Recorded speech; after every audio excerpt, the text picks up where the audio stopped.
welcome back. It's JP with Max Tr3 Revival. If you couldn't tell at the end of my last video, I was a little frustrated with trying to figure out the wheel cylinders and the backing plates on the rear axle. And I managed to work my way through that and get everything mounted up and on. So I had some other parts that I wanted to paint, including the hub assemblies and the actual half shaft end where the wheel mounts. So got that taken care of. So thanks for subscribing, following along for the ride, and here we go. And still don't have a lot of movement. I have slight movement, but I guess I'll have to go with that. I tried the old clips and mic'd them out. They were all about the same. So I got that end. And also have this end. I gotta put the shims back on and then remount the plates. I still want to get some paint on the hubs. So that's tomorrow's project, hopefully. So I got a few of the emergency brake cables cleaned up.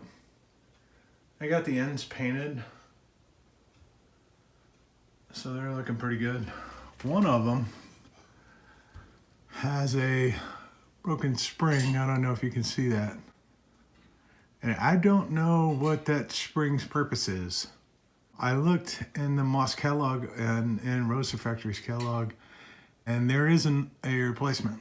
If you know what that is for, if it just maybe is for anti-rattle or what it's for, please let me know. Next step in the process, get a little paint on here. I'm gonna try and get a couple coats. First, I'm gonna wipe it down with some alcohol prep and then Extreme Chassis Black Primer. Get a coat on, maybe two, and then we'll put the top coat on.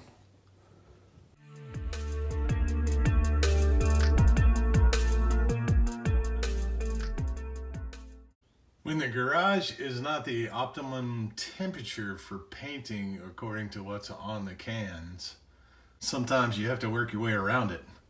So here's one of my quick solutions. I have a heater.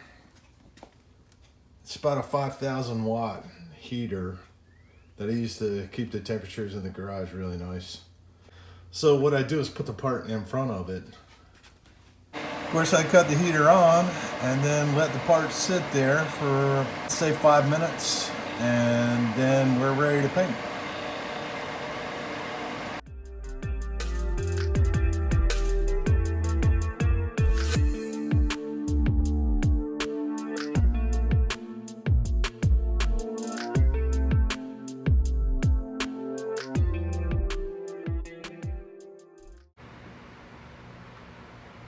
First coat is on.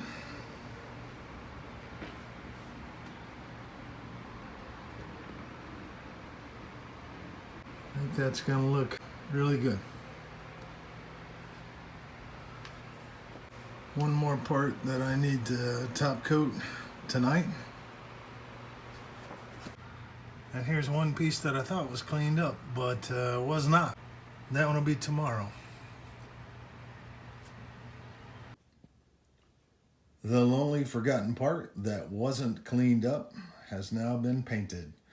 It's been primed and top coated, 2 coats each, but I was 2 days behind the process on the other components because this one was not cleaned up. I thought they were all cleaned until I was ready to pull them out and throw some paint on them and realized this one was still just caked full of grease and junk. And then once I got it down to the metal, realized that it was a little rustier than the other part. So did some rust conversion on it, and then you have to wait for it to dry. But looks pretty good. Now we can get back to some assembly. Last part of painting is taking off your tape so you can make sure that you got it taken care of properly. I'm going to do that now and just flip it over.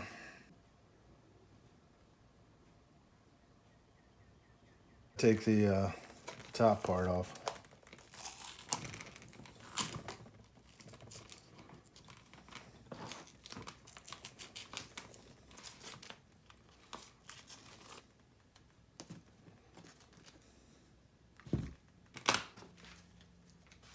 And there we have it.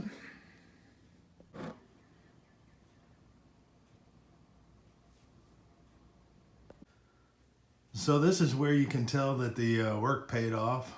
I'm really pleased with the way the paint came out.